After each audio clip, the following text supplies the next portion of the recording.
Les frères, bienvenue dans cette nouvelle vidéo, j'espère que vous allez bien. Une vidéo par semaine, ça y est, c'est lancé, c'est acté, signé. Aujourd'hui les frères, on se retrouve pour une nouvelle vidéo sur Pokémon.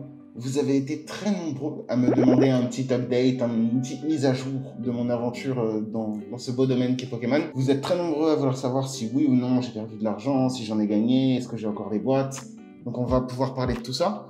Si vous n'avez pas vu la vidéo que j'ai sortie en novembre, donc il y a à peu près 5 mois, n'hésitez pas à aller la voir puisque c'est de ça dont on va parler aujourd'hui. Paradoxalement, c'est aussi la vidéo qui a le mieux marché sur ma chaîne. Donc je sais pas pourquoi je parle de technologie en fait. Je devrais juste devenir un Pokétuber et faire que des vidéos sur Pokémon. Mais du coup, comme vous étiez très nombreux à me demander où est-ce que j'en étais, je me suis dit qu'on allait faire un petit état des lieux par rapport à mon investissement sur Pokémon. C'est parti. Donc les frères, si vous n'étiez pas au courant, en novembre 2020, donc il y a à peu près 6 mois, 5 mois, j'ai investi la somme de 50 000 € dans Pokémon. Vous pouvez voir la vidéo, je l'ai déjà dit, XD. Donc aujourd'hui, on va voir un petit peu où est-ce qu'on en est. Est-ce que l'investissement est rentable? Est-ce qu'il n'est pas rentable? Est-ce que le rabbin a perdu de l'argent et est en faillite? Ou est-ce que le rabbin a eu une bonne idée? Bon alors, je vais arrêter de faire semblant. Bien sûr que je suis rentable sur mon investissement. Bien sûr. C'était pas évident, en vrai c'était un maxi risque, mais je suis rentable. Merci à tous ceux qui m'ont dit « Mais il est trop stupide, pourquoi il fait ça? Mais il est trop bête !» Bah, aujourd'hui, vous voyez pourquoi. Donc, petit récap déjà de tout ce que j'ai acheté sur ces 50 000 €. On a une boîte base set, première édition Pokémon française qui m'a coûté 15 000 €. On a une deuxième boîte qui est exactement la même qui m'a aussi coûté 15 000 €. On a une boîte Jungle First Edition française qui m'a coûté 8 000 €. Et puis, à côté de ça, on avait un investissement d'à peu près 2 500 € sur 10 cartes holographiques, qui sont donc les cartes holographiques du set de base. Il y en a 16 dedans, et justement, je vais vous montrer que je suis en train de compléter le set, parce que c'est là aussi où il y a énormément d'argent. Et aussi, le dernier ajout que j'ai fait à cet investissement, c'est 2 Dracofeu BGS 9 première édition, que j'ai payé 3 000 € pièce. Et donc du coup, maintenant, c'est parti pour le récapitulatif de est-ce que oui ou non j'ai gagné de l'argent.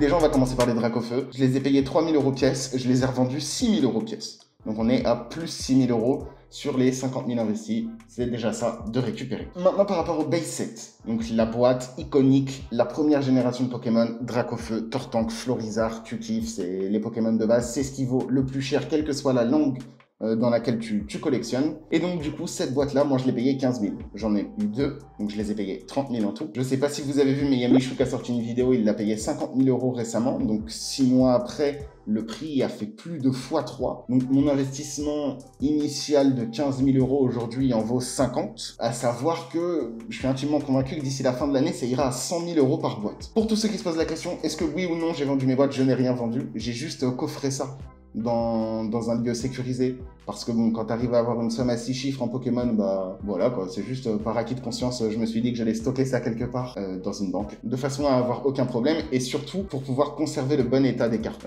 C'est pas quelque part chez moi, je passe l'aspirateur, brach, tu la boîte, non, c'est coffré quelque part à tout jamais, de façon à ce que ça ne bouge pas et que ça reste dans un état pristine. Du coup, si on compte les boîtes, on pourrait partir du principe qu'elles se vendent 50 000. Moi, je vais attendre que ça monte au moins jusqu'à 60, 70, 80. Peut-être que je me trompe, peut-être que ça aura redescendu d'ici là, mais je ne pense pas, puisque à chaque fois qu'il y a un YouTuber qui achète une boîte ou un influenceur ou quoi que ce soit et qui l'ouvre, et bah du coup forcément le nombre de boîtes disponibles chute. Et donc, moins il y en a, plus c'est cher. Rareté, valeur, offre, demande, les cours d'économie, on s'en souvient pas du tout parce qu'on n'a pas été à l'école. Et donc, les 15 000 €, on pourrait dire que, allez, je vais vous faire une fleur, c'est comme si c'était 50 000 €. Donc, les 30 000 € que j'ai investis sur les 2 base sets en deviennent 100 000. Il y a un bénéfice de plus 70 000 €. Et par rapport à la boîte Jungle, alors, je n'ai pas vu d'autres ventes par rapport à ça, j'ai juste vu qu'il y a eu donc ce qu'on appelle un box break. C'est quand vous ouvrez la boîte et que vous vendez les paquets à l'unité. Et donc le box break d'une Jungle en première édition française, il y en a eu un qui s'est terminé pour un peu plus de 20 000 €. Et donc du coup, ça nous amène aux cartes qui restent maintenant. Si vous vous souvenez bien, du coup, toutes les cartes que vous voyez à l'écran, je les ai payées pour 2 500 €. Donc il y a 10 cartes, ça fait en moyenne 250 € par carte selon mes calculs. Et donc du coup, là, il y a une réelle explosion. Par exemple, le Florizarre, ce Florizarre, que j'ai payé 240 €, il en vaut aujourd'hui facilement 3000. Donc là-dessus, on est sur un x10, même plus. Donc voilà, c'est une rentabilité qui est certaine. À savoir que l'entreprise de notation qui s'appelle PSA a été rachetée, il me semble, pour plus de 700 millions de dollars. Donc du coup là-dessus, j'ai misé encore une fois sur le bon cheval, puisque c'est PSA qui compte aujourd'hui, c'est pas forcément BGS, c'est pas forcément PCA qui est une entreprise française, mais c'est bien PSA.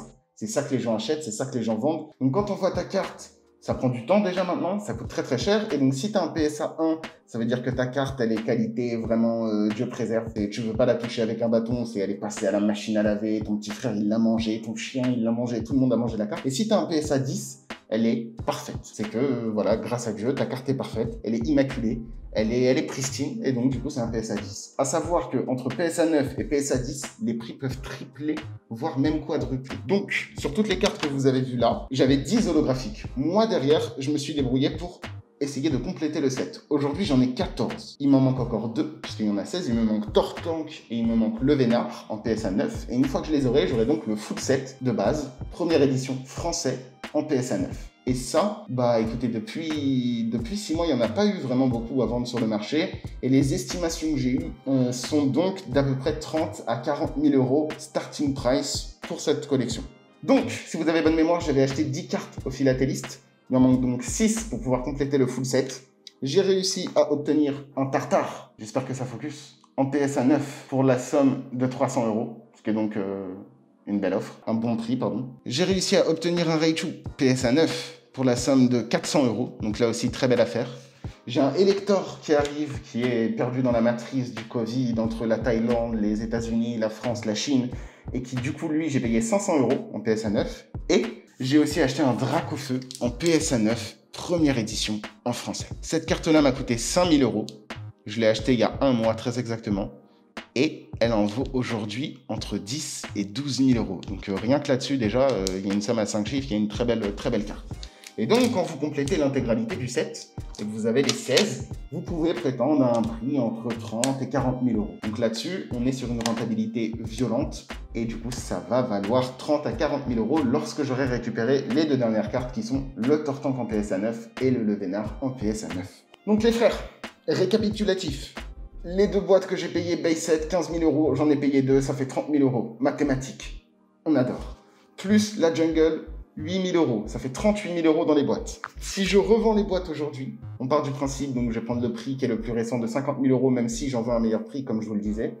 On est à 100 000 euros plus 20 000 euros de jungle. Ça nous fait donc la somme de 120 000 euros, à laquelle on soustrait bien évidemment la somme initiale, parce que sinon on n'aura pas le bénéfice net potentiel, et ça nous donne la somme de 82 000 euros de bénéfice potentiel. Les mathématiques, j'adore. Ce à quoi vous rajoutez les 30 000 euros de bénéfice net de la collection, ce qui nous porte à 112 000 euros de bénéfice, donc dans ma poche directement. L'investissement est-il rentable? Oui. Est-ce que pour l'instant je devrais fermer ma gueule et essayer de trouver un vendeur? Sans doute. Mais je suis confiant parce que je me fais contacter énormément sur mon Instagram pour justement savoir si j'ai vendu ou pas les boîtes. Et du coup, ça me permet un petit peu d'arriver à la deuxième partie de cette vidéo, qui est qu'est-ce que je vais faire des boîtes. Il y en a une, 100% je vais la revendre, comme ça, hop, je recoupe mon argent et les comptes sont bons et c'est très bien. Et peut-être que l'autre, on pourrait faire un événement des familles, on pourrait faire quelque chose de familial, une réunion conviviale entre youtubeurs, artistes, tout ce que vous voulez, des passionnés de Pokémon, et on pourrait, pourquoi pas, l'ouvrir en temps réel. On pourrait aussi faire une Logan Poll, c'est-à-dire vendre les paquets et après redonner une partie à une association caritative. Ça me branche de fou. Mais du coup, étant donné que je suis seul dans ma synagogue, je dois juste réfléchir à mon plan et voir ce que je vais faire de ces boîtes. Mais donc, pour l'instant, les frérots, je n'ai rien vendu, donc je n'ai rien gagné. Donc le titre, il est un peu clickbait des familles, mais je sais que je peux récupérer mon argent parce que j'ai énormément de personnes qui me contactent sur Instagram pour les acheter. Donc là-dessus, je suis confiant en fait. Je me dis pas du tout que je suis pressé, que je dois vite vendre, pas du tout. Je pars du principe que la hype va continuer encore d'être là, puisqu'il y a de plus en plus de personnalités publiques qui se mettent dans Pokémon. Et donc forcément, ça fait du bien au business, ça fait du bien au prix. Et donc forcément, plus j'attends et plus j'ai à gagner. Également, pour continuer dans le truc de Pokémon, il y a énormément de goodies et de side articles qui se vendent du type les jeux Pokémon encore scellés, Il y a carrément des mecs qui font noter ça pour après les revendre. Donc si vous avez une version par exemple de Pokémon jaune, rouge, bleu, qui est encore scellée et que vous l'avez chez vous, vous pouvez la faire noter et pareil. Ça peut monter dans des prix incroyables du genre 5 000 € pour un jeu, 10 000 € pour un jeu. Donc là-dessus, vrai business. Moi j'en ai profité et j'ai réussi à me dégoter ça. C'est une Game Boy Advance SP. C'était l'une des toutes premières consoles d'ailleurs auxquelles je jouais quand j'étais petit, mais c'était pas celle-ci. Et ça, c'est une console qui est édition collector limitée, qui est donc une Kyogre. J'ai la housse, j'ai le jeu, donc ça venait avec Pokémon Saphir. Hop. Et voilà, ça c'est des pièces qui sont collector limitées, il n'y en a pas beaucoup. Voilà, je me suis dit pourquoi pas, ça m'a coûté 100 € et je sais que je peux la revendre. Et puis je trouve ça très sympathique en fait, la Game Boy Advance ça me manque. J'ai envie d'avoir le téléphone Samsung. Donc voilà, très concrètement, ce qui va rapporter le plus en termes de pourcentage, ça va être les cartes. Les cartes à collectionner, là on est sur du x10 qui sont notées par PSA. Et les boîtes, ça va être entre du x3, x4, x5 si j'ai de la chance. Donc rentabilité maximale. J'en profite aussi du coup pour dire que j'avais raison, ça fait plaisir.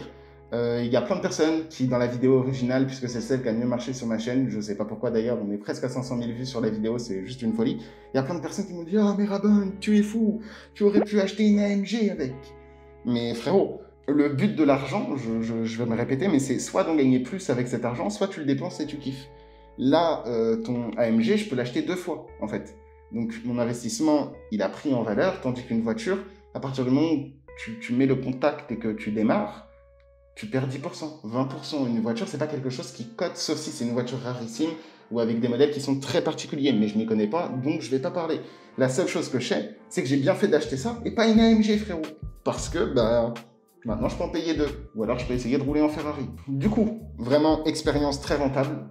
Vraiment, je regrette pas du tout d'avoir fait ça. Pour être même très transparent avec vous, je pense que je vais continuer à investir dans Pokémon parce que je suis persuadé que ça va continuer à monter, surtout en France. Je trouve que le marché français est pas forcément très surcoté encore. Et du coup, je me dis que ça peut valoir le coup de faire de bonnes affaires. Vous pouvez trouver des cartes PSA 9 parfois sur eBay à moins de 500 €.